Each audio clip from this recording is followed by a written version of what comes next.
ఓం చాందోగ్యోపనిషత్తు సమీక్షలో ఉన్నాము.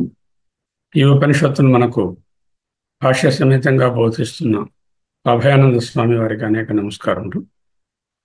సత్వదానంద సరస్వతి, పరమార్థానంద స్వామి, దయానంద సరస్వతి, చిన్మయానంద స్వామి వార్ల పుస్తకాలకు, వీడియోలకు, ఆడియోలకు అత్యంత కృతజ్ఞతాపూర్వక నమస్కారములు తెలియజేస్తాం. ఛాందోగ్యోపనిషత్తులో మొదటి అధ్యాయం, మొదటి అధ్యాయంలో 13 ఖండాలు. వీటిలో 2 ఖండాలను మనం చూచి ఉన్నాము. ఈరోజు 3వ ఖండము, 4వ ఖండం చూద్దాం ఎంతవరకు వెళ్ళగలం. చాందోగ్యంలో మొదటి 5 ఖండాలలో, 5 అధ్యాయాలలో అనేకమైనటువంటి ఉపాసనలు వస్తాయి. 6, 7, 8 అధ్యాయాలు జ్ఞాన భాగం.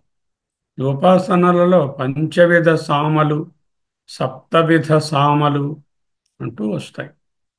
అంటే 5 రకాల అవయవాలను ప్రత్యేకంగా తీసుకుని చేసేది పంచవిధ సామాని. 7 అవయవాలను ప్రత్యేకంగా తీసుకుని చేసేది సప్తవిధ సామ అంటారు. ఒక్కొక్క అవయవాన్ని ఒక్కొక్క భక్తి అంటారు. భక్తి అంటే డివోషన్ అని కాదు, భక్తి అంటే పార్ట్. ఒక్కొక్క దేవతను ఉపాసన చేస్తారు ఈ భక్తిని ఉపయోగించి. మొదటి అధ్యాయంలో ఒక భక్తి తీసుకున్నాం. ఏమిటా భక్తి? అదే ఉద్గీత భక్తి. ఉద్గీత భక్తి, ఉద్గీత అనే పదం ఓంకారాన్ని సూచిస్తుంది. ఓంకారాన్ని ఉద్గీత అంటారు. ఉద్గీత అంటే జనరల్ సెన్స్లో ఏమిటి? సామవేదం. ఉద్గీత అంటే స్పెసిఫిక్ సెన్స్లో ఇక్కడ ఏమిటి? ఓంకార. ఉద్గీత ఉపాసన అంటే ఇక్కడ ఓంకార ఉపాసన. ఓంకార ఉపాసన ఈ ఒక్క ఉపనిషత్తులోనే కాదు, చాలా ఉపనిషత్తులలో వస్తుంది. అయితే అక్కడ ఉద్గీత ఉపాసన అనరు. ఎందుకంటే సామమే ఉద్గానం చేయబడుతుంది కాబట్టి ఉద్గీత ఉపాసన అని చెప్పారు. అంటే సామవేదానికి సంబంధించిన ఛాందోగ్యోపనిషత్తులోని ఉపాసన అనే తెలుసుకోవాలి. ఓంకార ఉపాసన అయినప్పటికీ ఉద్గీత అనేటటువంటి పదము ఇక్కడ స్పెసిఫిక్. ఈ ఉద్గీత అనే పదము ఈ 13 ఖండాలు ఉన్నాయని చెప్పుకున్నాం కదా మొదటి అధ్యాయంలో. ఈ 13 ఖండాలలో ఎక్కువగా ఉద్గీత ఉపాసనే ఉంటుంది మనకి. ఇది జనరల్ బ్యాక్గ్రౌండ్.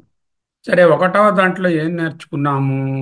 ఒకటవ ఖండంలోని 1వ ఖండము ఉద్గీతను గుణ విశిష్ట ఓంకార ఉపాసన. గుణ విశిష్ట రాసుకోండి, గుణ విశిష్ట ఓంకార ఉపాసన. ఇందులో 3 గుణాలను స్తుతించింది. ఎందుకు? ఓంకారమునందు ఈ గుణములను ఉపాసించి ఆ గుణాలను మనం కానీ ఆధ్యాత్మంగా ఉపాసించినట్లయితే వాటి యొక్క ఫలితాలను పొందుతాం. ఏమిటా గుణాలు? రసతమత్వ గుణ విశిష్ట ఓంకార ఉపాసన. That is the first one. రసతమత్వము. ఓంకారము రసతమము అంటే ది సారము, the essence of everything is ఓంకారం. పృథ్వీ మొదలుకొని పృథివీ, పృథ్వీ నుంచి ఆపహ, ఆప నుంచి ఓషధులు, పురుషుడు, వాక్కు, రుచయ, రుక్కులు, సామములు. 8వ స్టెప్కి వచ్చేసరికి ఉద్గీత అంటే ఓంకారం. ఉద్గీత సామవేద రసం. ఈ రసానాం రస. దీన్ని సారతమ, సారిష్ఠ అని కూడా అంటాం. సయేష రసానాం రసతమ పరమ పరార్చ్యో అష్టమో యదుద్గీత. 8వ స్టెప్కి వచ్చేసరికి ఉద్గీత వచ్చింది. ఏమిటంటే ఎన్ని గుణాలను ఉపాసిస్తున్నాము? 3. మొదటి గుణం ఏమిటి? రసతమత్వ గుణ విశిష్ట ఓంకారం. 3 కూడా గుణ విశిష్ట ఓంకార ఉపాసనలే. అందులో మొదటిది రసతమత్వ గుణ విశిష్ట ఓంకార ఉపాసన. ఎందుకు? సామ సామము లేక ఉద్గీత లేక ఓంకారం అనేది రసతమము. రెండవది ఆప్తి గుణ విశిష్ట ఓంకార ఉపాసన. ఆప్తి అంటే కోరికలను తీర్చే గుణము. ఓంకార ఉపాసన ద్వారా ఏ ఏ కోరికలను కోరుకుంటే ఆ కోరికలు తీరుతాయి. ఏ కోరికలు నేను కోరను అంటే మరీ మంచిది. చిత్తశుద్ధి కలిగి ఆత్మజ్ఞానానికి దారి తీస్తుంది. రెండవది ఆప్తి అనే గుణాన్ని, ఆప్తి అంటే పొందించడం, అంటే కోరికలను ఇవ్వడం. పొందడం అంటే మనకు మనంగా ఆ కోరికలను, మన తాలూకా కామనలను పొందడం. మూడవది సమృద్ధి గుణ విశిష్ట ఓంకార ఉపాసన. రసతమత్వ గుణ విశిష్ట ఓంకార ఉపాసన, ఆప్తి గుణ విశిష్ట ఓంకార ఉపాసన, సమృద్ధి గుణ విశిష్ట ఓంకార ఉపాసన. మూడవది సమృద్ధి ఎప్పుడు ఉంటుంది మన దగ్గర, ఎప్పుడు సమృద్ధిగా ఉంటే అప్పుడు ఏదైనా అడిగితే ఇస్తాం, అంటే ఇతరులకు ఇచ్చేటటువంటి శక్తి కూడా వస్తుంది. అనుజ్ఞ లేక అనుకృతి అని చెప్పుకున్నాం. సో ఈ విధంగా ఒక విశిష్టమైనటువంటి ఈ ఓంకార ఉపాసన, ఓంకారం అన్ని సందర్భాలలోనూ, కర్మకాండలోను, ఉపాసన కాండలోను, జ్ఞానకాండలోను ఉపాసిస్తారు. ఈ విధముగా రసతమత్వ గుణ విశిష్ట ఉద్గీత ఉపాసన, ఆప్తి గుణ విశిష్ట ఉద్గీత ఉపాసన, సమృద్ధి గుణ విశిష్ట ఉద్గీత ఉపాసన. ఇవన్నీ కూడా ఏది అర్థం తెలుసుకోకుండా చేస్తే ఫలితం లేదనలేదు. కానీ అర్థం తెలుసుకుని కానీ చేసినట్లయితే ఇంకా మేలైనటువంటి ఫలితం వస్తుంది. ఏదేవ విద్యయా కరోతి శ్రద్ధయా ఉపనిషద తదేవ వీర్యవత్తరం భవతి. తదేవ వీర్యవత్తరం భవతి అంటే ఇంకా ఎక్కువ ప్రయోజనాన్ని పొందుతాడు. అది సంగ్రహంగా ఒకటవ ఖండం. రెండవ ఖండంలోకి వచ్చాం. రెండవ ఖండం ఏమిటి? రెండవ ఖండం కూడా ఉద్గీత ఉపాసనే. ఇందాకడదేమిటి? గుణ విశిష్ట ఉద్గీత ఉపాసన. ఇది ప్రాణ ప్రతీక రూపేణ ఉద్గీత ఉపాసన, ప్రాణోపాసన కాదు. ప్రాణోపాసన అంటే డైరెక్ట్గా ప్రాణము, సూత్రాత్మ, హిరణ్య గర్భ అనే దానిని ఉపాసన చేయడం. ప్రాణాయామము వేరు, ప్రాణోపాసన వేరు. నేను చెప్పుకున్నాను. ఇక్కడ ప్రాణ ప్రతీక అంటే ఆ ప్రాణాన్ని ఓంకారం మీద ప్రతీకగా ఆవాహన చేసి, ఈ ఓంకారం అనే ప్రతీక మీద, ఉద్గీత మీద ప్రాణశక్తిని ఆవాహన చేసి ఉద్గీతను ఉపాసన చేస్తాం. కాబట్టి ప్రాణ ప్రతీక రూపముగా, ప్రాణ ప్రతీక రూపేణ ఉద్గీత ఉపాసన. మొదటిది ఏమిటి? గుణ విశిష్ట ఉద్గీత ఓంకార ఉపాసన. అందులో మూడు గుణాలు ఏమిటి? సతమత్వము, తర్వాత ఆప్తిమత్వము, తర్వాత సమృద్ధిత్వం. ఇక్కడ ప్రాణ ప్రతీక రూపేణ ఉద్గీత ఓంకార ఉపాసన. ఎందుకు ప్రాణాన్ని ఎందుకండి ప్రతిష్ఠ చేయడం? మిగతా అవయవాలను, కర్మేంద్రియాలను, కనును, చెవును, బుద్ధిను ఏదైనా పెట్టచ్చు కదా. కూడా కథ చెప్పి ప్రాణంకి రెండు ఇంపార్టెంట్ గుణాలు ఉన్నాయి: సర్వంభరత్వము, శుద్ధిమతత్వము. శుద్ధము, సర్వంభరత్వము, అన్నిటినీ భరించేది. ఈ శుద్ధము అని చెప్పడానికి, ప్రాణం శుద్ధం అని చెప్పడానికి ఒక కథ చెప్పి, ఆ కథ ద్వారా మిగతా ఇంద్రియాలన్నీ కలుషితం అయిపోయాయి, ఒక్క ప్రాణం మట్టుకు కలుషితము కాలేదు. ఎందుకంటే జిగరతి సురభి చ దుర్గంధి చ వదతి సత్యం చ అనృతం చ, అంటే మంచి చెడు రెండు మాట్లాడుతున్నాడు. మంచిది చెడు రెండు వాసన చూస్తున్నది ముక్కు. అదే విధముగా పశ్యతి దర్శనీయం చ ఆదర్శనీయం చ, చూడదగిన దాన్ని చూడకూడని దాన్ని కూడా చూసేస్తోంది. శృణోతి శ్రవణీయం చ అశ్రవణీయం చ, వినకూడని దానిని వినవలసిన దాన్ని కూడా వినిస్తున్నాయి. అంటే మిగతా ఇంద్రియాలు, దైవీ శక్తులు, ఆసురీ శక్తులు రెండు కలిసి ఉన్నాయి. అంటే ఈ negative forces in the other indriyas, they are they are trying to reduce the power of the positive forces. ఒకవేళ కానీ ప్రాణం దగ్గరకు వచ్చేసరికల్లా ఈ అసురులు నెగటివ్ క్వాలిటీస్ ఏమి చేయలేకపోయాయి. ఇందుకు ప్రాణంలో మళ్ళీ మంచి ప్రాణము, చెడు ప్రాణము అనేటటువంటివి రెండు లేవు కదా. ప్రాణము శుద్ధముగా ఉన్నది. సో శుద్ధతత్వము ఒకటి. రెండు, ఒక ఆస్పెక్ట్ ఏమిటి ప్రాణంలోని? శుద్ధతత్వం. రెండవది సర్వంభరత్వము, సర్వమును భరించే శక్తి.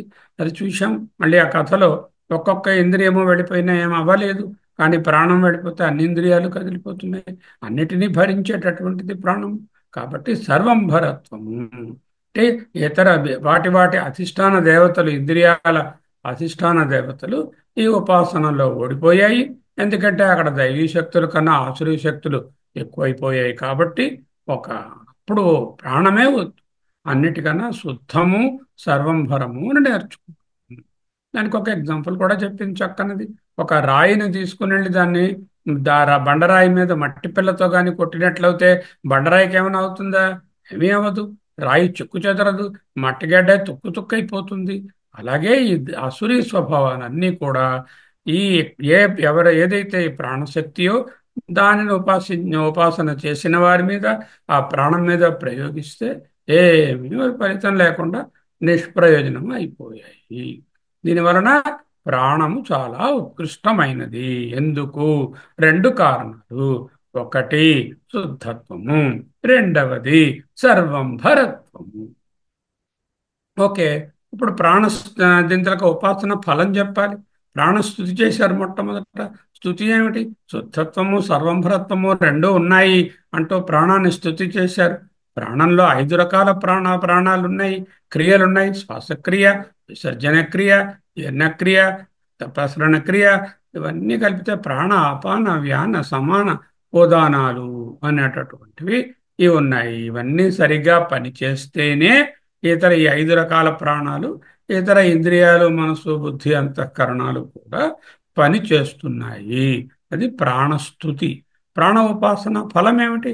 ఎవరైతే ప్రాణాన్ని ఉద్గీత ఉద్గీత అనే ప్రతీక యందు తీసుకుని వచ్చి ఉపాసిస్తారో, ప్రాణరూపేణ సారీ ఉద్గీత రూపేణ ప్రాణాన్ని ఉద్గీత మీద తీసుకొచ్చాము. ప్రాణ ఉద్గీత ఉపాసన. ఓకే. ఈ ప్రాణ ఉద్గీత ఉపాసన చేసే వాళ్ళ మీద అసురులు దండెత్తరు. అంటే నెగటివ్ ఫోర్సెస్ ఏం పనిచేయవు.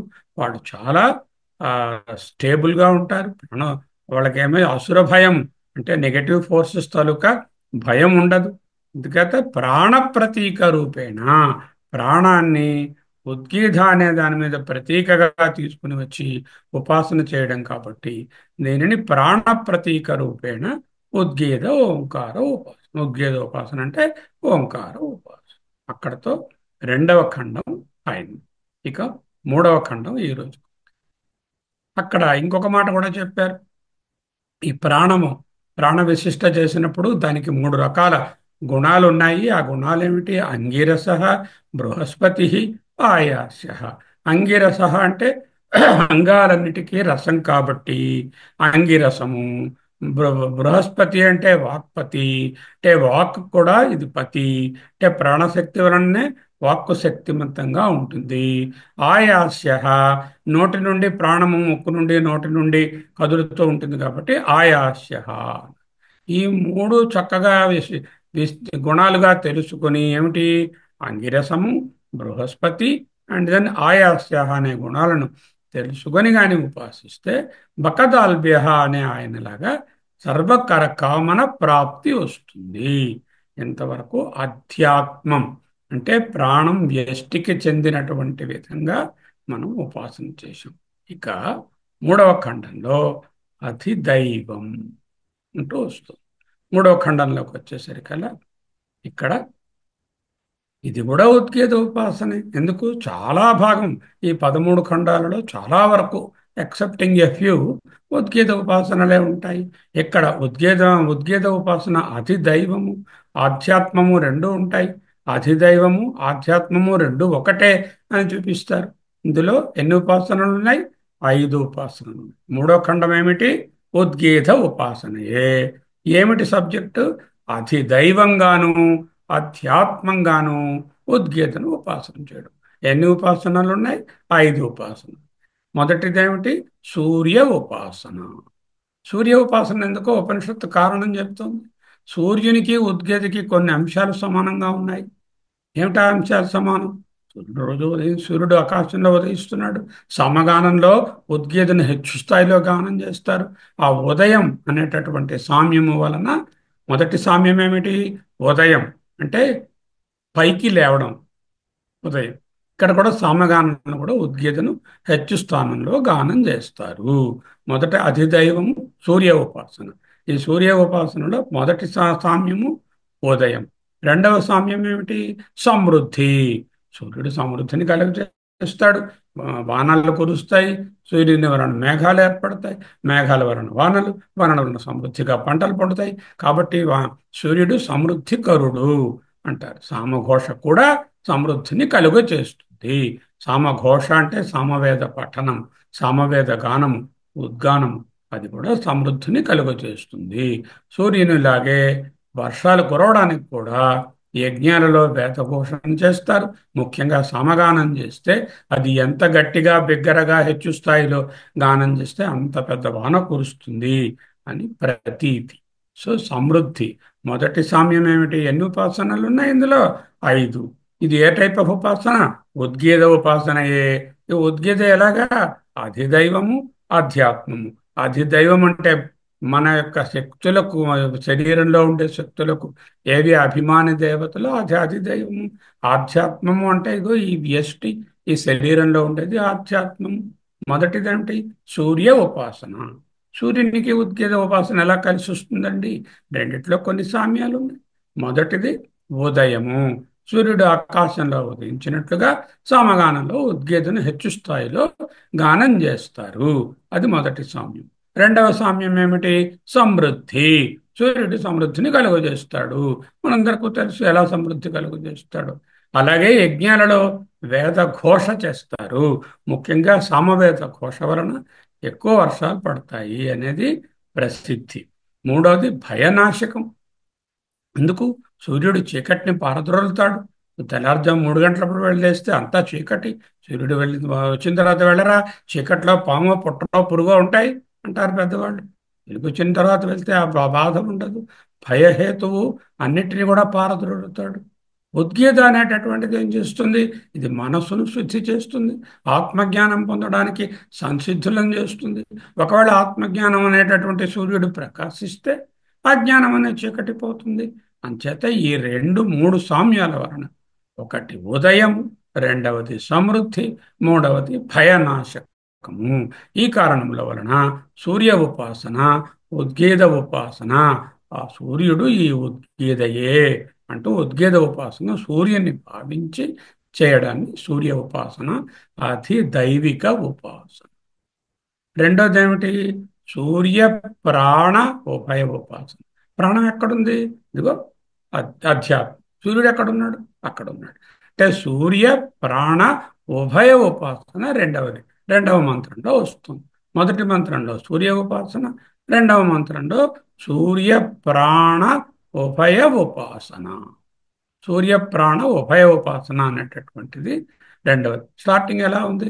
అథ ఆదిదైవతం ఏవాసౌ తపతి తముద్గీతం ఉపాసిత. అథ ఇకపైన ఆదిదైవతం, ఆదిదైవత ఉద్గీత ఉపాసన వర్ణించబడుతుంది. తప్పించే ఏ సూర్యుడు కలడో ఏ ఏ ఏవ అసౌ తపతి తం ఉద్గీతం ఉపాసిత, ఆయనను ఉద్గీతగా ఉపాసించు అనేటటువంటిది మొదటి మంత్రంలో మొదటి భాగం. ఉద్యన్వాయష ప్రజాభ్య ఉద్గాయతి. కామనాలటి ఏమిటి? సూర్యుడు ఉదయిస్తున్నాడు, ఉద్గానం కూడా ఉదయించి గట్టిగా బిగ్గరగా వస్తుంది. ఉద్యంస్తమో భయం అపహంత్య అపహంతాహవై భయస్య తమసో భవతి ఏవం వేద. సూర్యుడు భయాన్ని పోగొడుతున్నాడు. అలాగే సామగానం కూడా మనకు భయాన్ని పోగొడుతుంది. అలాగే 2 సమృద్ధిని కలిగిస్తాయి అనే 3 సామ్యముల వలన అధిదైవికమైన సూర్యుని ఇక్కడ మనము ఉద్గీతగా చేసుకుని సమానవు ఏవాయం చ. తర్వాత నెక్స్ట్ వచ్చేసరికల్లా రెండవ మంత్రంలోకి వచ్చేసరికల్లా ప్రాణము సూర్యుడు అనే రెండిటిని ఉద్గానంగా కలిపి ఉపాసన చేస్తాం. ఇక్కడ 2 అంశాలు ఉన్నాయి. ఒకటి అధిదైవము, రెండవది ఆధ్యాత్మము. అధిదైవము సూర్యుడు, ఆధ్యాత్మం అనేటటువంటిది మన శరీరంలో ఉండేటటువంటి ప్రాణం. ఇది అయితే ఈ రెండిట్లో ఉండేటటువంటి సామ్యాలు ఉండాలి కదా. అది ఇక్కడ కలిపి ఉపాసించాలంటే ఇందాక చెప్పినట్లుగా ఉద్గానానికి, ఉద్గీతకి, సూర్యుడికి ఎలా సమాన ధర్మాలు ఉన్నాయో ఇక్కడ సూర్యునికి ప్రాణానికి ఉభయ ఉపాసన చేసుకుంటూ సమానం ఏమిటి అంటున్నారు. ఒకటి ఉష్ణం అన్నారు. ప్రాణశక్తి వలన వ్యష్టికి కావలసినటువంటి వేడి అందరికీ తెలిసిందే. ప్రాణాలు పోతే ఒళ్ళు చల్లబడిపోతుంది.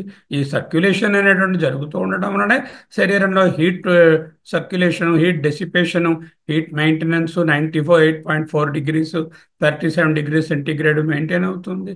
ఇదంతా ప్రాణశక్తి వల్లే జరుగుతుంది. మరి ఉష్ణం సూర్యుడిని వేరే చెప్పక్కర్లేదు. సకల జీవరాశులకు ఉష్ణశక్తి ఈ ప్రపంచానికి ఇచ్చేది సూర్యుడు.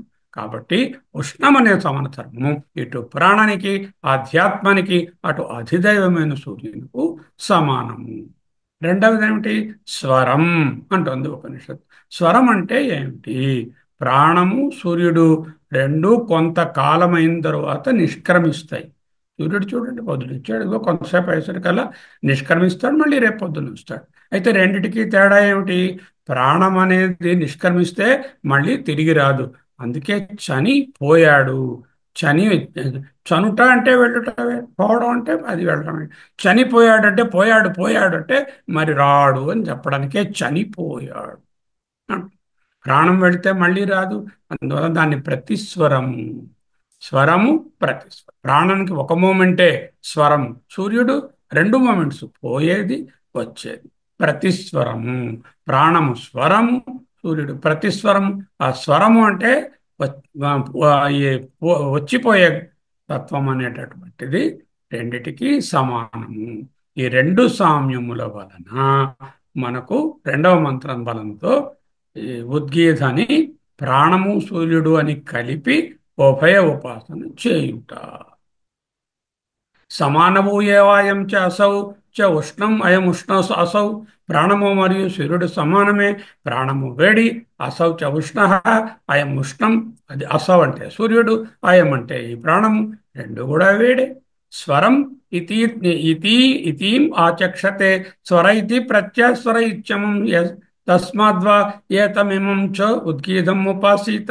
అంటే ప్రాణాన్ని స్వరం అని, సూర్యుడిని స్వరము ప్రత్యాస్వరం అని కూడా చెప్తారు. ఎందుకంటే వెళ్ళి మళ్ళీ వస్తున్నాడు, ప్రాణం వెళ్ళి రావడం లేదు. అందువల్ల అది స్వరము, ఇది ప్రత్యాస్వరము. అందువల్ల నిశ్చయంగా ప్రాణమును ఆదిత్యుని రెండింటినీ కలిపి ఉద్గీతగా ఉపాసించండి అనేది రెండవ మంత్రం. ఓకే.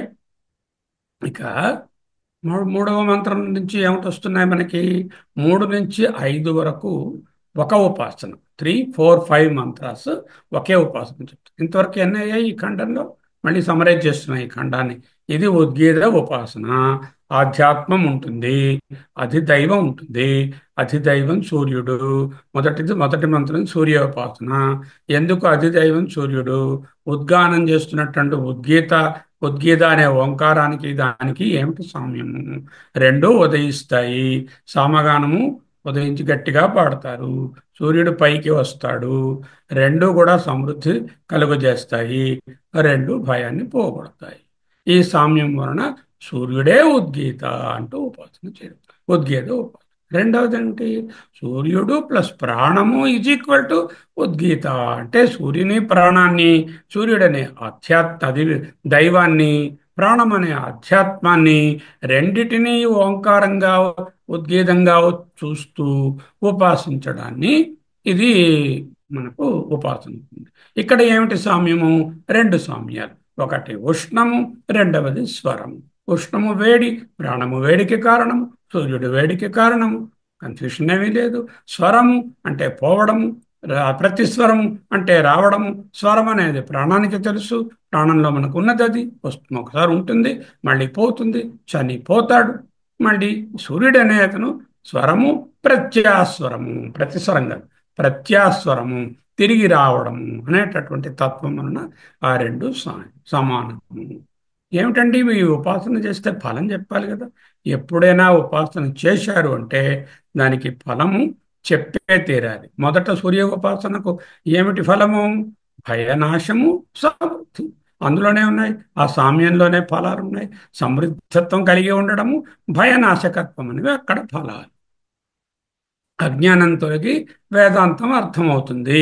సామవేదంగాన్ని నిష్కామంగా చేసినట్లయితే, అంటే ఉద్గీతాన్ని నిష్కామంగా చేసినట్లయితే, ఉద్గీత ఉపాసన, సూర్యుని ఉద్గీతగా ఉపాసిస్తే అజ్ఞానం తొలగి వేదాంతానికి దారి తీస్తుంది. మరి రెండవ మంత్రంలో ఏమిటి లాభము? అక్కడ స్వరము, ఉష్ణము రెండు చెప్పారు. అంటే ప్రాణశక్తి మీద ఉపాసన కాబట్టి ఆయు ప్రమాణం పెరుగుతుంది. అంటే ఎన్నాళ్ళు మనకు రాసి పెట్టిందో అన్నాళ్ళు చక్కగా ఆరోగ్యంగా ఉంటాము. రెండవది అకాల మృత్యుహరణం, సర్వరోగ నివారణం, సమస్త పాపక నాశనం, శ్రీకృష్ణ పాదోదకం పావనం శుభం అన్నట్టుగా ఆయు ప్రమాణం పెరుగుతుంది అని చెప్పారు. రెండవది అని 3 నుంచి 5 ఏమిటి? వ్యాన ఉపాసన. What is వ్యాన? వి అన వ్యాన అంటే సర్కులేషన్. అంటే ఇన్స్పైర్ చేశారు అనుకోండి లోపలికి ఎయిర్, మళ్ళీ దాన్ని బయటకు వదిలేరు. ఈ రెండిటి మధ్యన గ్యాస్ ఎక్స్చేంజ్ అవుతుంది. ఇన్స్పిరేషన్ ఏమిటి? అధోగమన వాయువు, కిందకి తీసుకొని వెళ్ళే వాయువును ఇన్స్పిరేషన్ లేక అపఅనం. అపాన వాయువు అనగా అధోగమనవాన్ వాయువు అపాన వాయువు. అథో క్రిందికి, గమనవాన్ తీసుకుని వెళ్ళే వాయువు అపాన వాయువు. అంటే ఉచ్ఛ్వాసము, ఇన్స్పిరేషన్. పరాక్ గమన వాయువు అంటే ప్రాణము, అంటే నిశ్వసనము, బయటకు గాలి విడవడం. ఇందులో ఏ కన్ఫ్యూషన్ ఉండకూడదు. ఎవరైనా అపానం అని అడిగారు అనుకోండి ఇన్స్పిరేషన్, ప్రాణం అని అనుకోండి ఎక్స్పిరేషన్. భగవత్పాదుల భాష్యమే కరెక్ట్గా అలా చెప్పారు. ఈ వ్యానోపాసన ఎందుకు చేయడం?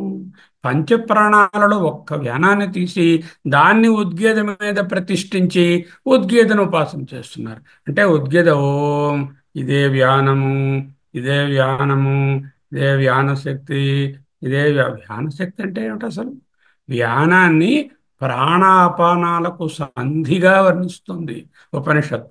ప్రాణము అంటే పైకి వచ్చే వాయువు, అపానం అంటే లోనకి వచ్చే వాయువు, ఇన్స్పిరేషన్కు ఎక్స్పిరేషన్కు మధ్యలో ఉండే దానిని వ్యానశక్తి అంటారు.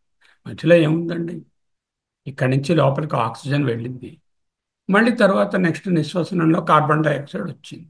మధ్యలో ఏముంది? ఏముంది? Alveolar gaseous exchange.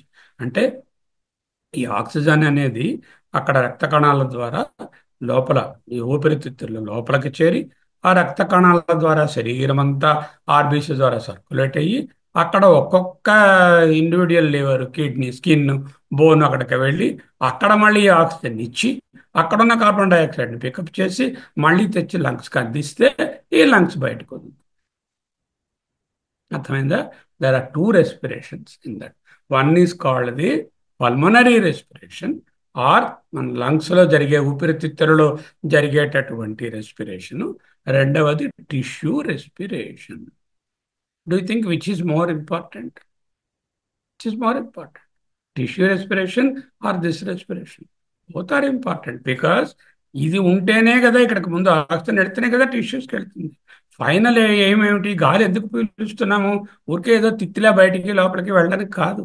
గాలి పీలుస్తున్నామంటే ఇందులో ఉన్న ఆక్సిజన్ ఒక్కొక్క millions and billions and trillions of cells, ప్రతి సెల్లోకి ఆక్సిజన్ కావాలి. ఆ ఆక్సిజన్ అక్కడికి వెళ్ళాలి అంటే సర్క్యులేషన్ ఉండాలి. ఆ సర్క్యులేషన్ పేరేమిటి? వ్యానము. అంటే ఉచ్ఛ్వాసానికి, అంటే నిశ్వాసం లోపలికి వెళ్ళడాన్ని ఉచ్ఛ్వాసము అంటే లోపలికి వెళ్ళడము, నిశ్వసనం అంటే బయటికి రావడము, ఉచ్ఛ్వాసం అంటే అపానము, నిశ్వసనం అంటే ప్రాణము. ఈ రెండిటికి మధ్యన ఉన్నది సర్క్యులేషన్. అర్థమైందా? The circulation is interposed between the oxygen entry into the lungs and the carbon dioxide exit from the lungs. How?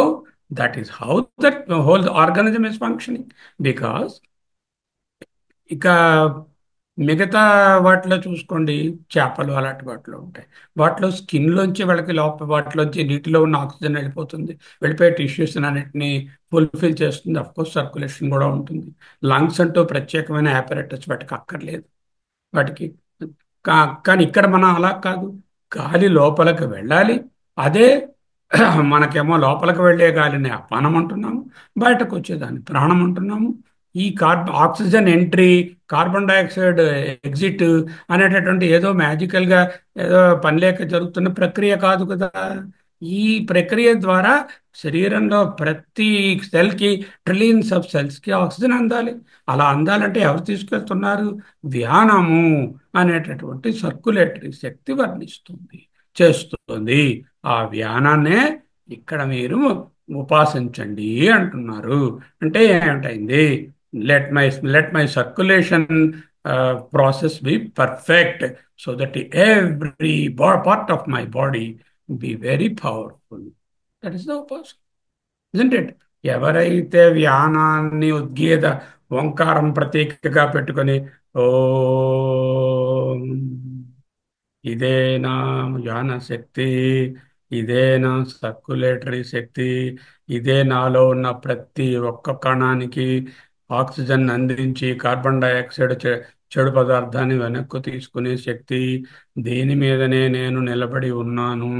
ఇది లేకపోతే, సర్క్యులేషన్ లేకపోతే, ఊరికే గాలి లోపలికి వెళ్ళి బయటకు వస్తే కొంచెం చూడండి, ఒక మనిషి ఉంటాడు, వెంటిలేటర్ పెట్టారు, గాలి పంపించారు, మళ్ళీ బయటకు వచ్చింది. వెంటిలేటర్ గాలి లోపలికి పైకి పంపిస్తుంది.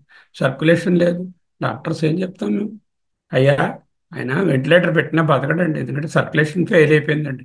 సర్క్యులేషన్ లేకపోతే మరి ఆయనకి ప్రాణం, మీరు గాలి పంపించిన, అదే గాలి పీలుస్తున్నాడు కదండి, ఇలా చెస్ట్ మీదకి కిందకి అవుతుంది, పంపిస్తున్నాం కదా గాలి. ఓ తిత్తిలోకి గాలి పంపిస్తే కమ్మరివాని తిత్తి ఉంటుంది, దానిలో గాలి అలాగే పంపించినట్టే. జ్ఞానం లేకపోతే ఈ ఉచ్ఛ్వాస నిశ్వాసాలకు అర్థమే లేదు. అంటే ఈ గాలిలోని వెళ్ళింది అంటే, పైకి వస్తుంది అంటే మధ్యలో వ్యానం అనేది ఉంటేనే కదా పనికి వస్తుంది. అయితే వ్యానం ఉన్నది, లోపల గాలే వెళ్ళలేదు, అది ప్రయోజనం లేదు. ఇవన్నీ ఐదు కలిసే పనిచేస్తాయి. ఇక్కడ వ్యానాన్ని ఉపాసించండి. ఆ వ్యానం అనేది ఏమిటంటే వాక్కుకి సంబంధమైనది. ఇక్కడ వాక్ అంటే కర్మేంద్రియములు అని తీసుకోవాలి. ఒక్క మాట్లాడడం అనే కాదు. వాక్ అనేది కర్మేంద్రియానికి, అంటే ఏ కర్మేంద్రియంతో ఏ పనైనా చెయ్యాలంటే సర్క్యులేటరీ సిస్టమ్ స్ట్రాంగ్గా ఉండాలి. ఇన్ఫ్యాక్ట్ ఏదైనా పవర్ఫుల్గా ఉన్నదాన్ని ఎత్తాలి, బరువు లేకపోతే జోరుగా పరిగెట్టాలి, ఏదైనా కఠినమైనటువంటి శారీరకమైన పని చేయాలి అంటే circulation will be stimulated. There will be increase in the systolic blood pressure, there will be fall in the diastolic blood pressure, and there will be a wide difference between systolic and diastolic, so that the oxygen exchange is maximum done to the tissues, and heart rate also will increase to supply more oxygen during strenuous work. This is the arrangement. అంచేత ధ్యానము అనగా మనము కఠినమైనటువంటి పనులను చేయడానికి కర్మేంద్రియాలతో, as example for by walk, ధ్యానం అనే శక్తి చాలా కావాలి. అక్కడ అందుకే ఉపనిషత్తు చెప్తోంది, యాన్యన్యాని వీర్యవంతి కర్మాణి. ఏ కర్మ చేసినా వ్యానశక్తి కావాలి. అన్యాని వేరైనా వీర్యవంతి, వాటిని ఆ కర్మలను అన్నిటినీ వీర్యవంతరం చేస్తుంది. ఎగ్జాంపుల్ కూడా చెప్పింది. అగ్నేర్ మంథన మాజే శరణం దృఢస్య ధనుష ఆయమనం. అంటే వాళ్ళకి తెలిసిన ఎగ్జాంపుల్స్ వాళ్ళు చెప్పారు. అగ్ని కోసం ఆ అరణిని మంథనం చేయడం అంటే, కిందన ఒక చెక్క, మీదన ఒక పుడకలా ఉంటుంది. ఏ పుడకని మంథనం చేయాలి అంటే చాలా మెకానికల్ వర్క్ ఉంది. అక్కడ మాట్లాడడం అని కాదు, కర్మేంద్రియం. అప్పుడు జ్ఞానశక్తి కావాలి. పరుగు పందెంలో పాల్గొన్నాడు, ఒక టార్గెట్ వరకు పరిగెట్టాలి, అది వాళ్ళకి తెలుసు ఆ రోజుల్లో. పరుగు పందాలలో పాల్గొనేటప్పుడు whenever you have an intensive activity in the body, physical activity, through any one of the karmendriyas, including the karmendriyas of the generation, then ఆ జనరేటివ్ ఆర్గన్స్లో కర్మేంద్రియాలు పనిచేస్తున్నప్పుడు కూడా ఈ ఈ వ్యాన శక్తి అధికంగా ఉండాలి.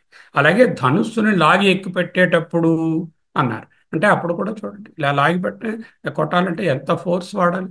ఆ ఫోర్స్ వాడినప్పుడు కూడా మళ్ళీ వ్యాన శక్తే ఉంటుంది. దీని వ్యాన శక్తి వలననే వీర్యవత్వం. ఫలం ఏమిటి? వీర్యవత్వం.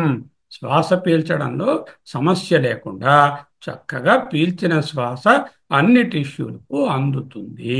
ఇది దీని యొక్క ఫలము. ఎక్కడ రాసింది అది? 3 నుంచి 5 వరకు ఉన్న మంత్రాలలో రాసి ఉంది. యద్వై ప్రాణితి స ప్రాణో యద్ అపానితి సో అపానః. అధయ ప్రాణ ప్రాణాపానయో సంధి వ్యానః. ప్రాణాపానముల మధ్య నుండేటటువంటి ప్రక్రియ వ్యానము. యో వ్యానస్ స వాక్. ఏది వ్యానమో అదే కర్మేంద్రియముల పని. వాక్ అంటే కర్మేంద్రియాలను తీసుకోవాలి. తస్మాత్ ప్రాణాన్ అన్నపానాన్ వాచం అభివ్యాహరతి. ఈ విధముగా యా వాక్ తస్మాత్ ప్రాణాన్ అన్నపానాన్ రుచం అభ్యవహతి. యత్ ఋక్ తత్ సామ తస్మాత్ ప్రాణాన్ అన్నపానాన్ సామగాయతి. యత్ సామ స ఉద్గీదస్ తస్మాత్ ప్రాణాన్ అన్నపానాన్ ఉద్గాయతి అంటే చెప్తున్నారు. అంటే ఇవన్నీ అతో యాన్యన్యాని వీర్యవంతి కర్మాణి. ఇంతేకాకుండా ఏ రకములైనటువంటి వీర్యవంతరమైన కర్మలను చేయాలన్నా కూడా. అంటే ఇందాకల ముందున ఏం చెప్పారు? ఎది వాక్కో అదే రుక్కు. ప్రాణాపాన వ్యాపారములను ఆపి మనిషి రుంగంత్రాలను పఠించాలి అంటే ఏం చేయాలి? సింపుల్గా ఆలోచించండి. మనం మాట్లాడాలి అంటే ఏం చేయాలి? గాలి పీల్చాలి మొదట. పీల్చిన గాలిని జాగ్రత్తగా రెగ్యులేట్ చేసి స్వరపేటిక ద్వారా లెరింజియల్ ఎక్విప్మెంట్తోనూ నోస్ మౌత్తోనూ రెగ్యులేట్ చేసి మాట్లాడడమే మాట. అందుకే ఒక్కొక్క సెంటెన్స్కి ఇంకో సెంటెన్స్కి మధ్యలో ఆపవలసి వస్తుంది. కంటిన్యూస్గా నేను 10 సెంటెన్సులు మాట్లాడలేను. ఎందుకు? మధ్యలో గాలి పీల్చుకోవాలి. ఆ పీల్చుకున్న గాలితోనే మా బయటికి ఈ వాక్ అనేది వస్తుంది. అంటే పీల్చిన గాలి విడవడానికి మధ్యలో ఏముంది? వ్యానమే ఉంది. వాగే వరకు, వాకే రుక్కు. ఆ రుక్కే ప్రాణాపాన వ్యాపారం మధ్యలో ఉండేదే ఆ రుక్కు. ఏది రుక్కో అదే సామ, ముందే చెప్పుకున్నాము. కావున ప్రాణాపాన వ్యాపారాలను ఆపితేనే మాట అనేది వస్తుంది. మాట్లాడేటప్పుడు గాలి పీల్చడం కానీ పూర్తిగా విడవడం కానీ ఉండదు. Regulated outflow of breath is వాక్. What is walk?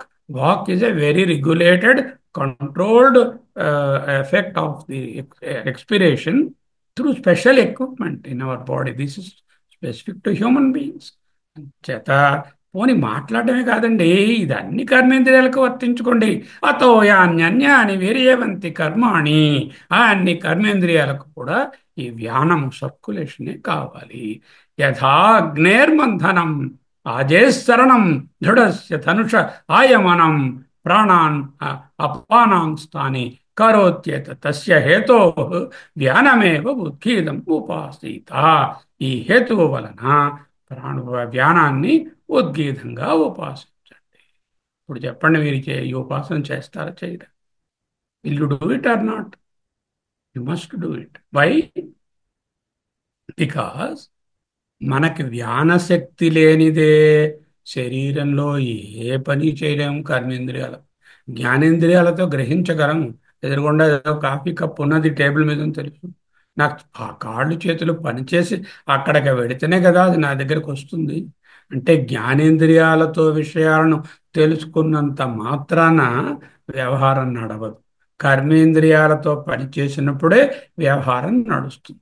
కర్మేంద్రియాల శక్తికి వ్యానం అనేది చాలా ఇంపార్టెంట్ అనే విషయాన్ని మనసులో పెట్టుకుని ఓంకారమే వ్యానము. ఓం. పైకి ఇదే వ్యానం అనక్కర్లే. మనస్సులో ఏం భావించాలి? వ్యాన శక్తిని నేను ఎప్పుడు ఉపాసిస్తున్నాను. ఉపాసన అంటే ఏమిటి తెలుసా? ఉపాసన ఉపాసన అంటున్నారు 10 సార్లు. వాట్ ఈజ్ ఉపాసన?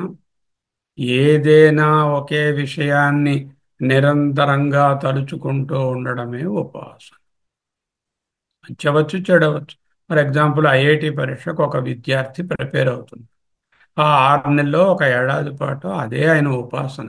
ఏం చేస్తాడు ఆ పిల్లవాడు? ఐఐటి విషయం గురించి ఆలోచిస్తుంటాడు, అవే చదువుతూ ఉంటాడు, అవే డిస్కస్ చేస్తుంటాడు. ఎవడు మంచి స్టూడెంట్ అయిన అటువంటి వాడు ఉపాసనగా తీసుకుని ఐఐటి పరీక్షకు ప్రిపేర్ అవడమే ఒక ఉపాసనగా తీసుకుంటే చక్కగా కృతకృత్యుడు అవుతాడు. ఇంకో ఆయన ఉంటాడు, ఒక అమ్మాయిని ప్రేమిస్తూ ఉంటాడు. 24 గంటల ఆ అమ్మాయి చేసే ఫోటో పెట్టుకుంటాడు పర్సులోని, ఉపాసన చేస్తూనే ఉంటాడు. ఆఖరికి అన్నం తింటున్నా, గాలి పీలుస్తున్నా, నిద్రపోదాం అనుకున్నా, ఏ పనిలో ఉన్నా సరే ఆమె మీద ధ్యాస ఉంటుంది. అంటే ఏదైనా ఒక విషయం మీద మనస్సును పూర్తిగా లగ్నం చేసి నిరంతరంగా దానిని అక్కడ నుంచి విడవకుండా ఏకాగ్రంగా ఉంచడాన్ని ఉపాసన అంటారు. ఆంజనేయ స్వామిని ఎదురుగుండా పెట్టుకుని ఆంజనేయ స్వామి నాకు బలమును ఇచ్చును అని ఉపాసన చేయవచ్చు. శక్తిని పెట్టుకొని చేయవచ్చు. ఆ గణేషుని చేయవచ్చు. ఓంకారాన్ని చేయవచ్చు. ఈ ఓంకారమే వ్యానం అని ఇక్కడ చేయమంటున్నారు. ఇదే ఉపాసన. ఉపాసన is not something everyday you do it. For example, A house wife does the cooking as the ఉపాసన. ఆ గంట గంటన్నర పూర్తిగా దాంట్లో నిమగ్నమై ఉంటుంది. ఇప్పుడు మనం అచ్చైన భారతి కార్యక్రమాలు ఇది నడుపుకుంటున్నామంటే ఒక సౌందర్య లహరను, లేకపోతే ఒక ఐత్రేయమనో, లేక చాందోగ్యమో, మాండూక్యమో, ఒక ఉపాసన. అంటే దానికోసమే ఆలోచిస్తున్నాం, సమయాన్ని దాని మీదే నిలబెడుతున్నాం. దాన్నే ఉపాసన అంటున్నాం. ఉపాసన అంటే వేరే ప్రత్యేకంగా ఎక్కడో కూర్చోవాలి, ఓ మూల ఎక్కడోను, అక్కడ ఎవరు లేకుండా ఉండాలి, అక్కడ ఓం ఓం అంటూ ఉండాలి అనేటటువంటి ఐడియాని పక్కకి నెట్టండి. ఓకే. 3 నుంచి 5 మంత్రాలలో వ్యాన ఉపాసన ముగిసింది. దీని వలన ఏమిటి ఫలము? ఫలం చెప్పాలి. ఉపాసన చెప్తే వీర్యవత్వం అంటే బలం బాగా ఉంటుంది అని చెప్పి. 6, 7 ఉద్గీత అక్షర ఉపాసన. ఇక్కడ ఎవరో లాస్ట్ టైం క్వశ్చన్ వేశారు, ఇది శ్వాస పూరక, రేచక, కుంభక దానికి సంబంధించిన అబ్సల్యూట్లీ అది కాదు. ఎందుకంటే అది ప్రాణాయామము అనేటటువంటి నియంత్రిత ప్రాణక్రియను గురించి చెప్పే ప్రక్రియ. ఇక్కడ మామూలుగా తీసేటటువంటి గాలి, విడిచే గాలి మధ్యలో ఉన్న సర్క్యులేషన్ గురించి చెప్తున్నారు కాబట్టి దానికి దీనికి సామ్యము లేదు. 6, 7 మంత్రాలు ఏం చెప్తున్నాయి? అక్షరం, ఉద్గీతలో ఉన్న అక్షరాలను ఉపాసించవయ్యా అంటున్నారు. ఉద్గీతలో ఏం అక్షరాలు ఉన్నాయి? ఓంకారమే ఉద్గీత. అయ్యో, ఓంకారం అక్షరాలు కాదండి. ఆవు మా అవి చెప్పట్లేదు. ఉద్గీత అనేటటువంటి పదంలో ఉండే అక్షరాలు. ఓహో అవే 3 ఉన్నాయి సార్. ఉత్, గీహి, థమ్. ఉత్, గీహి, థమ్. ఓకే. ఓంకారం అనే పదంలో 3 అక్షరాలు ఉన్నాయి. ఈ 3 అక్షరాలను 3 ప్రతీకలుగా భావించండి. ఉన్నత స్థాయి, మధ్యమ స్థాయి, అధిష్టానం. అధమ స్థాయి చెప్పకూడదు. ఉన్నత స్థాయి, మధ్యమ స్థాయి, అధిష్టానం. అధిష్టానం అంటే బ్యాక్గ్రౌండ్. ఈ బ్యాక్గ్రౌండ్ మీద ఉన్నత స్థాయి, మధ్యమ స్థాయి. ఉన్నత స్థాయి ఉత్, మధ్యమ స్థాయి గీహి, అధిష్టానం థం. ఈ మూడిటి మీద 3 జతల దేవతలను పట్టుకురండి అన్నారు. ఎవరా దేవతలు? ప్రాణము, వాక్కు, అన్నము. ఉత్, గీహి, థం. రాసుకోండి. ఉత్, గీహి, థం. ఈ 3 అక్షరములు దేనిలో? ఉద్గీతలో ఉన్న అక్షరాలు. ఇది ఓంకారంలో ఉన్న ఆవు మా గురించి కాదు. ఉద్గీత అనే పదంలో ఉండే అక్షరాలని ఒక్కొక్క అక్షరం మీద ఉపాసన చెయ్యి. ఉత్, గీహి, థం. ఉత్ ఉన్నత స్థాయి, గీహి మధ్యమ స్థాయి, థం అధిష్టానం. ప్రాణం ఉత్, వాక్, గీహి. ప్రాణం ఉన్నతం, వాక్ మధ్యలో ఉంది, గీహి అన్నమే. వీటన్నిటికీ అధిష్టానం. అన్నం ఉంటేనే ప్రాణము, వాక్కు నిలబడతాయి. అన్నం అధిష్టానం. So first level of equation ఉత్, గీహి, థంలో ఉత్ కింద ప్రాణము, గీహి కింద వాక్, థం కింద అన్నము రాయండి. ఆ తర్వాత ఏమి రాయాలి? సువర్లోకం. ఉత్ అంటే సువర్లోకము, అంటే స్వర్గలోకం అంటామే, సోకాల్డ్ స్వర్గలోకము. మధ్యలో ఉండేటటువంటిది అంతరిక్షము లేక భువర్లోకము. The one is called the సువర్లోక. ఆ మధ్యలో ఉండేది ఈ భువర్లోకము లేక అంతరిక్షము. ఎక్కడైతే గాలి సంచారం ఉన్నదో అది అంతరిక్షం. గాలి సంచారం లేని మీద భాగము సువర్లోకము. ఇంకా దీనికి అధిష్టానం ఏమిది? భూలోకము. చేత థమ్ అనేది భూలోకం. ఉత్, గీహి, థం. ఉత్ కింద ప్రాణము, గీ కింద వాక్, థం కింద అన్నం. ఉత్ కింద సువర్లోకము, గీ కింద భువర్లోకము, థం కింద భూలోకం. ఉత్ అన్నిటికన్నా ఎత్తుగా ఉన్నది ఎవరు? సూర్యమండలము, ఆదిత్యుడు. మధ్యలో సంచరిస్తున్నది ఏమిటి? భువర్లోకంలో వాయువు. థమ్ అగ్ని మీదకి కిందకి వెళ్ళదు, భూమి మీదే ఉంటుంది. కాబట్టి అగ్ని దీనికి ఆధారం. 3 రకాల సెట్స్ అన్నమాట. సో ప్రాణం, సువర్లోకం, ఆదిత్యుడు అనేటటువంటి ఉత్, వాక్, భువర్లోకం, వాయువు అనేటటువంటిది గీ. గీహి. గీహి అంటే మధ్యమ స్థాయి. అన్నం, భూలోకం, అగ్ని అనేటటువంటి థం. అయిపోయిందా? వీటికి మరి రెస్పెక్టివ్ వేదాలను కూడా యాడ్ చేయాలి. అంటే ఉత్ అనే దానికి సామవేదం గట్టిగా పాడతారు కాబట్టి సామవేదాన్ని ఉత్ అన్నారు. గీహి అంటే ఒక రకంగా పఠించేటటువంటిది యజుర్వేదము, మధ్యమ స్థాయి యజుర్వేదము. ఈ రెండు ఎక్కడి నుంచి వచ్చాయి? ఋగ్వేదం నుంచే వచ్చాయి. యజుర్వేదము మధ్యమము, ఋగ్వేదము థమ్. ఇప్పుడు టేబుల్ తయారైంది మీకు. ఆ టేబుల్ రాసుకోండి. మళ్ళీ క్వశ్చన్ ఆన్సర్స్ అప్పుడు చూద్దాం. ఓకే. బుత్, గీ, థమ్. What are we doing here in this upasana? From which mantra onwards this one? 3 to 5 యాన ఉపాసన అయిపోయింది. ఆ తర్వాత 6, 7 మంత్రాలలో ఉద్గీత అక్షర ఉపాసన. ఉద్గీత పదంలో ఉన్న అక్షరాలు ఏమిటి? 3 అక్షరాలు ఉన్నాయి. ఉత్ ప్లస్ గీ ప్లస్ థమ్. ఈ మూడిటికి 3 × 3 9 దేవతలను పట్టుకొచ్చాము. 3 వేదాలను కూడా కలిపాము. అంటే మొత్తం 12 అయ్యాయి. ఎలా వచ్చాయి దేవతలు? ప్రాణదేవత, వాగ్దేవత, అన్నం దేవత. అన్నం అంటే పృథివీ. అక్కడ సువర్లోకము, భూలోకము, భూలోకము, ఆదిత్యుడు, వాయువు, అగ్ని మనకు తెలుసు, వాళ్ళు దేవతలు. వీటికి మూడు వేదాలు కావాలి: సమవేదం, యజుర్వేదం, ఋగ్వేదం. ఇంచుమించు పాంక్త ఉపాసన అంటూ మనం అక్కడ శిక్షావల్లిలో అనేక వ్యాహృతుల మీద ఉపాసన చేశాము. భూరితివాయం లోక, భవరిత్యంతరిక్షం, శబరిత్యసౌ లోక, మహ ఇత్యాది ఆదిత్యేన వావ సర్వలోక మహీయంతే అంటూ అక్కడ చెప్పుకున్నాము. అలాంటిదే ఇక్కడ కూడా చెప్తున్నారు. దీనికి ఫలం చెప్పాలిగా మరి. దీనికి స్వర్గలోక ఫలము దీనికి కలుగుతుంది, లేక పైన చెప్పిన యొక్క దేవతల యొక్క దీవెనలు కలుగుతాయి. చూద్దాం. ఉద్గీత ఇది ప్రాణయవత్ ప్రాణేన హిత్తిష్ట వాగ్విర్వాచో హగిర ఇత్యాచక్షతే అన్నం అథం అన్నేహి ఇదగం సర్వం స్థితం. అంటే అన్నమందే ఇవన్నీ నిలబడి ఉన్నాయి. అంచోట రిత్థం ద్వైరేవ అంతరిక్షం గీహి పృథివీ అథం ఆదిత్య ఏవో వాయుర్గీహి సామ ఏవో ఏవ సామ ఏవోద్యజుర్వేదో గీర్ గీహి అండ్ ఋగేవ స్థం అంటే సామవేదము. ఉత్ గీహి అనేది యజుర్వేదము, థమ్ అనేటటువంటిది ఋగ్వేదము. ఆ మంత్రం చెప్తాం. ఓకే. ఆ తర్వాత వాళ్ళకి ఏమిటండి ఫలము?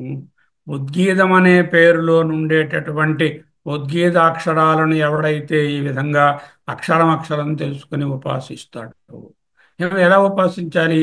ఉద్గీతం అనేటప్పుడు ఉత్ అన్నప్పుడు ఇది ప్రాణము, సువర్లోకము, ఆదిత్యుడు, సామవేదము. గీహి అంటే వాక్కు, భువర్లోకము, వాయువు, యజుర్వేదము. ధం అన్నం, భువర్లోకం, అగ్ని, ఋగ్వేదం. ఈ నాలుగు. ఇన్ని ఒక్కసారి ఎలా చెప్పుకోగలమండి? ఉత్ అని మాట చెప్పినప్పుడు ఇన్ని సంభావన అక్కర్లేదు. ముందు ఒకటి సంభావించుకోండి, రెండో మారు మళ్ళీ ఉత్ అన్నప్పుడు రెండో దాన్ని సంభావించుకోండి. అలా మూడు, నాలుగు మళ్ళీ ఆవృత్తి చేసుకోవచ్చు. ఈ విధంగా ఉత్ గీతం అని ఉపాసిస్తే ఏమి ఫలం? ఎవరైతే ఉద్గీతాక్షరాలను తెలుసుకొని ఉపాసిస్తారో వీళ్ళ కొరకు ఈ వాక్ అనేటటువంటిది చాలా శక్తివంతమవుతుంది. పితికిన పాలు వాటి తాలూకా సారం ఏ విధంగా ఉంటుందో అలాంటి సారాన్ని పొందుతాడు. ఆహార సమృద్ధి కలిగిన వాడు అవుతాడు. మంచి జీర్ణ శక్తి కలిగిన వాడు అవుతాడు. దుగ్ధై అస్మై వాగ్దోహం యో వాచో దోహో అన్నవాన్ అన్నాదో భవతి. అన్నవాన్ అంటే బాగా ఆహారము కలిగిన వాడు, అన్నాదుడు అంటే మంచి జీర్యశక్తి కలిగిన వాడు అవుతాడు అంటూ ఫలం చెప్పి. సరే, ధ్యానోపాసన అయింది. ఆ తర్వాత ఉద్గీతం అనే అక్షరాలను కూడా ఉపాసించడం నేర్చుకున్నాము. ఇంకా ఏం చెప్పిందంటే ఈ ఖండము 8 నుంచి 12 వరకు కామ పూర్తి ఉపాసన. For a change, this is not Udgita Upasana. Here we are not doing the Upasana on the Udgita or the Omkara. ఓంకారం అనే భక్తి మీద చేయడం లేదు. 8 to 12 ఈస్ ది కామపూర్తి ఉపాసన. కామపూర్తి ఉపాసన ఎందుకు? ఉపాసనలో కామముల కోసమే, కావలసిన కోరికలు తీరడానికే కామపూర్తి ఉపాసన. అయ్యో నాకు కామములు ఏవి లేవండి, నా కోరికలు తీరక, okay, very good. You will get చిత్తశుద్ధి, చిత్త ఏకాగ్రత, మనోనిశ్చలత, తద్వారా జ్ఞానానికి పోతావు. అలా కూడా చేయవచ్చు. 9 అంశాలు చెప్పారు. కామపూర్తి ఉపాసనలు 8 నుంచి 12 మంత్రాలలో వస్తాయి. ఏమిటి ఆ 9? రాసుకోండి. 1 సామ. సామ మీన్స్ ఏది గానం చేయబోతున్నారో దానిలో మొదటి మంత్రాన్ని సామ అంటారు. ఇక్కడ సామ అంటే సామవేదం అని కానీ ఉద్గీతం అని కానీ ఓంకారం అని కానీ అర్థం కాదు. సామ మీన్స్ గానం చేయబోయే దానిలో మొదటి మంత్రము. ఫర్ ఎగ్జాంపుల్, గీతను మీరు పఠిద్దాం అనుకుంటున్నారు, గీతను ఉపాసిద్దాం. పార్థాయ ప్రతిబోధితం భగవతా నారాయణేన స్వయం వ్యాసేన గ్రథితం పురాణమునినాం చే మహాభారతం అంటూ ఉన్నటువంటి పూర్తి శ్లోకం చదవలేదు నేను. ఆ శ్లోకం అంతా కలిపితే సామ. అలాగే ఏది మీరు ఉపాసన చేయదలుచుకుంటే దాంట్లో మొదటి మంత్రాన్ని సామ అంటారు. ఓం భూర్భువః అంటున్నారు కదా, ఆ మొదటి భాగం ఎత్తు, ఆ మొదటి భాగం సామ. స్తోమ, రెండోది స్తోమ. అంటే ప్రతి సామ మంత్రంతో కొన్ని ఇతర మంత్రాలను కలిపి గానం చేస్తారు. అవి ఎన్ని ఉండొచ్చు? 5 కానీ, 11 కానీ, 13 కానీ, 21 కానీ, ఆడ్ నెంబర్లో ఉంటాయి అన్న. మీరు కావాలంటే కౌంట్ చేయండి. ధ్యాన శ్లోకాలు ఎప్పుడు మొదటి మంత్రం తరువాత అనుబంధంగా ఉన్నవి ఆడ్ నెంబర్గా ఉంటాయి. 5 ఉండొచ్చు, 11 ఉండొచ్చు, 13 ఉండొచ్చు, 21 కూడా ఉండవచ్చు. దానిని స్తోమ అంటారు. సామ, స్తోమ. ఓకే. ఈ పార్థాయ ప్రతిబోధితం అనే ప్రార్థన శ్లోకంతో పాటుగా ఉన్న తక్కిన ధ్యాన శ్లోకాలన్నింటినీ కలిపితే స్తోమ అంటారు. సామ మొదలు పెట్టగానే తక్కినవన్నీ మనసులో టకటకటకాల వచ్చిస్తూ ఉండాలి, సిద్ధంగా ఉండాలి. దాన్ని స్తోమ అంటారు. ప్రతి సామ మంత్రానికి ఒక రుంగ్ మంత్రం ఆధారంగా ఉంటుంది. అంచేత మూడవది ఏమిటి? రుంగ్ మంత్రము. 9 భాగాలు చెప్పాను. 1 సామ, 2 స్తోమ, 3 రుంగ్ మంత్రం, 4 ఋషి, 5 ఛందస్సు, 6 దేవత. మీరు చూడండి, గాయత్రి మంత్రం చూస్తే సావిత్రి ఋషి, గాయత్రి ఛంద, సవిత దేవత రాసి ఉంటుంది. అంటే ఏంటన్నమాట? ఋగ్మంత్రం సామ, స్తోమ, ఋగ్మంత్రం, ఋషి, ఛందస్సు, దేవత. ఆరైపోయి 7 దిక్. ఆ దేవత ఏ దేవతలో ఉంటుందని ఉపాసిస్తున్నాము ఆ దిక్కు. దిక్ అంటే స్పేస్. ఉపాసకుడు తర్వాత వచ్చేవాడు ఆత్మానం అని ఉంది ఉపనిషత్తులో. అంటే ఉపాసన చేసే వ్యక్తి. అంటే 7, 8, 9 ఏమిటి? ఏ కోరికతో చేస్తున్నాడో అది కామం. 9వది కామం. అంటే ఏ కోరికతో తలచుకొని చేస్తే ఆ కోరిక తీరుతుందో అది కామం. సరే, కామం ఏది లేదు, ఆ కామం దగ్గర నిష్కామం అని రాసుకోండి. నిష్కామం అనేటటువంటి 9వ అంశం చిత్తశుద్ధి. మళ్ళీ చెప్తున్నా వినండి. 8 నుంచి 12 12ది ఉద్గీత ఉపాసన కాదు. ఎందుకంటే ఇక్కడ ఉద్గీత ఓంకారము సామలో ఉన్న ఉద్గీత గురించి చెప్పటం లేదు. కామ పూర్తి ఉపాసన, ఫుల్ఫిల్మెంట్ ఉపాసన. ఏదైనా ఒక కార్య సాధన, కామ సాధనము, కామము మనకు పరిపూర్తి కావాలి అంటే ఈ ఉపాసన చేయాలి. దీంట్లో 9 అంగాలు ఉన్నాయి. ఏమిటి 9 అంశాలు? మొదటిది సామ, అంటే గానం చేయబోయే మొదటి మంత్రము. రెండవది స్తోమ, దానికి అనుబంధంగా ఉన్న ఇతర మంత్రాలు. అవి అన్నీ ఉంటాయి. 5, 11, 13, 21 ఆడ్ నెంబర్లో ఉంటాయి. అవన్నీ కూడా పార్థాయ ప్రతిబోధితం అనే ప్రార్థనా శ్లోకం సామం అవుతే, దానికి ఉన్న అనుబంధంగా ఉన్న ఇతర శ్లోకాలు స్తోమ, స్తుతించడం. స్తోమ అంటే స్తుతించేవి. అంటే ఆ పైనుంచి అంశాన్ని అలా స్తుతించుకుంటూ పోతాయి. మూడవది ఏమిటి? దానికి ఏదే సామమంత్రాన్ని గానం చేస్తున్నామో దానికి ఋగ్ మంత్రం ఆధారంగా ఉంటుంది. ఎందుకు? ఋక్కే ఆధారం అని చెప్పుకున్నాం కదా, ఋగ్వేదమే ఆధారము. ఆ ఋగ్ మంత్రము 3. 4 ఒక ఋషి ఉంటారు. అది కామ పరిపూర్తి ఉపాసనలో ఋషి, ఛందస్సు, దేవత. ఫర్ ఎగ్జాంపుల్ గాయత్రి మంత్రానికి సావిత్రి ఋషి, గాయత్రి ఛందస్సు, సవిత అనేది దేవత. దిక్, ఆ దేవత ఉండే దిక్. తర్వాత 7వ అంశము, ఎవరు ఉపాసన చేస్తున్నారు ఆయన ఆత్మనం, ఉపాసకుడు. ఆయన తనకు ఏదో పేరు ఏదో చెప్పుకుంటారు, మమ అనుకుంటాడు. లేకపోతే కామం, అంటే ఏ కోరికతో చేస్తున్నాడో దాన్ని కామం. కోరిక లేకుండా చేస్తే మరీ మంచిది, నిష్కామంగా చేస్తున్నాడు. అక్కడతో ఈ చతుర్థ ఖండంలో ఉండే ఉపాసనలు, 3వ ఖండంలో ఉండే ఉపాసనలు ముగిశాయి. ఏమిటి 3వ ఖండంలో ఉండే ఉపాసనలు? నెంబర్ 1 ఫస్ట్ మంత్రం సూర్య ఉపాసన. 3 కామనాలిటీస్: ఉదయం, సమృద్ధి, భయనాశకం. ఫలము భయం ఉండదు, సమృద్ధి కలుగుతుంది, అజ్ఞానం కలిగి వేదాంతం అర్థం. రెండవది సూర్య ప్రాణము రెండింటినీ ఉభయంగా ఇక్కడ ఆధ్యాత్మాది దైవాన్ని కలిపి ఉద్గీతం మీద ఉపాసించడం. ఈ రెండిటికి ఏమిటి సమాన గుణాలు? ఉష్ణం, స్వరం, ప్రత్యాస్వరం. స్వరం అనేది, ఉష్ణం అనేది కామనాలిటీ. 3 నుంచి 5 వరకు వ్యాన శక్తి, అంటే మనలో ఉన్న క్రియాశక్తి ప్రస్ఫుటంగా చక్కగా బలంగా ఉండాలి అంటే వ్యానోపాసన చేయాలి.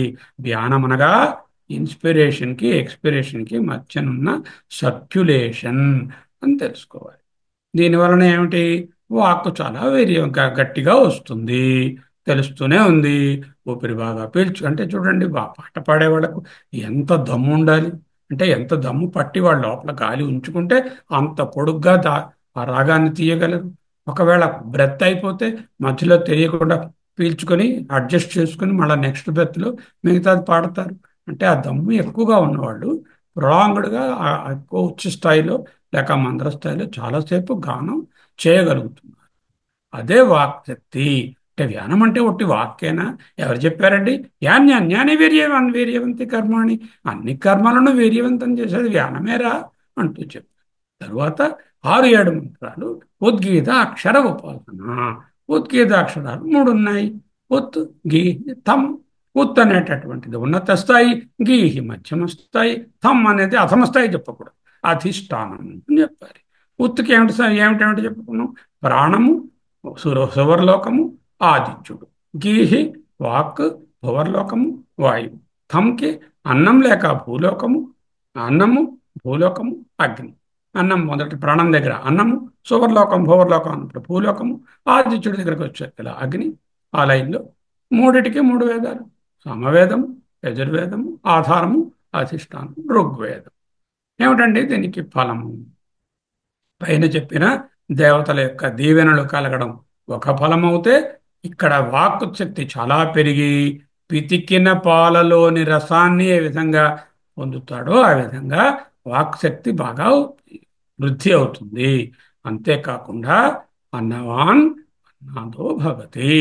అన్నవాన్ అంటే ఆహార సమృద్ధి గలవాడు, అన్నాదుడు అన్నాన్ని బాగా తినగలిగిన వాడు, అంటే జీర్ణశక్తి కలవాడు అవుతాడు. అక్కడతో 7వ మంత్రం వరకు అయిపోయింది. ఆ తర్వాత వచ్చేది కామపూర్తి ఉపాసన. అది 8 నుంచి 12 మంత్రాలు. ఇది ఉద్గీత ఉపాసన కాదు. ఎందుకు? ఇక్కడ ఉద్గానం ఏం ఉపాసించటం లేదు. ఇందులో 9 అంగాలు ఉంటాయి. మొదటిది సామ. సామ అంటే గానం చేయబోయే మొదటి మంత్రం. రెండోది ఏమిటి? స్తోమ. అంటే సామ వెనకాల వచ్చే ఇతర మంత్రాలు, ఆడ్ నెంబర్లో ఉండే ఇతర మంత్రాలన్నీ స్తోమ అంటారు. వీటికి ఒక రుక్ మంత్రం ఆధారంగా ఉంటుంది, అది మూడవది.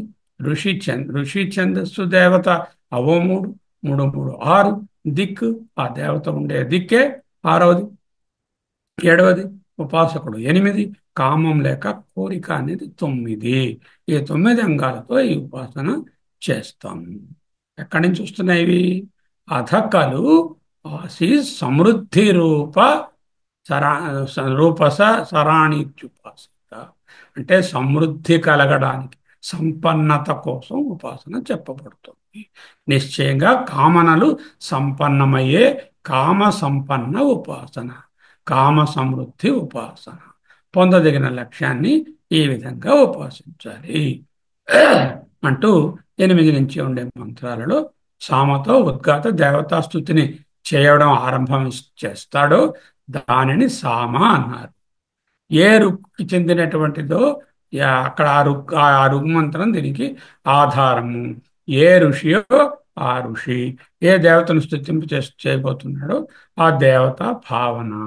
తర్వాత ఛందస్సు, దేవత, ఛందస్సు, ఋషి. అంతేకాకుండా స్తుతి, ఆ స్తుతియే ఇతర సామ మంత్రాలు.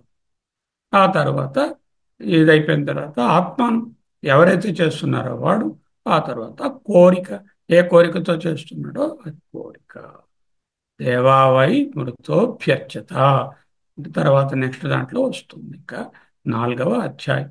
అది ఇంకొక కథతో స్టార్ట్ అవుతుంది. ఈ విధంగా ఆత్మానం ఆత్మానమంతత ఉపసృత్య స్తువీత కామం ధ్యాయాన్ అప్రమత్తో అభ్యాసో యదస్మై స కామః సమృచ్యేత యత్కామః స్తువేతీతి యత్కామః స్తువేతీతి. కామములతో సమృచ్యేత, సమృద్ధిని పొందుతాడు, సమృద్ధిని పొందుతాడు. ఆఖరుగా తన రూపాన్ని, ఆత్మానం తన రూపాన్ని ధ్యానించి కామనను ధ్యానించిన వాడై అప్రమత్తుడై స్తుతిస్తాడు. అలా స్తుతించినట్టు ఏ కామనను గలవాడో ఆ కామనను స్తుతిస్తాడు. ఆ కామ సంపన్నుడు అవుతాడు. అదే స్తుతి. సామ స్తుతి రెండు. ఉపాసన దీంతో ముగిసింది. దీంతో మూడవ ఖండం ముగిసింది. యత్కామో యహ కామ అస్య సహ అయం యత్కామ సన్ స్తువీత. రెండు సార్లు చెప్పడం ఆదరార్థ, అంటే ముగింపు కోసం చెప్పారు. ఇక్కడ ఆపుకుందాం.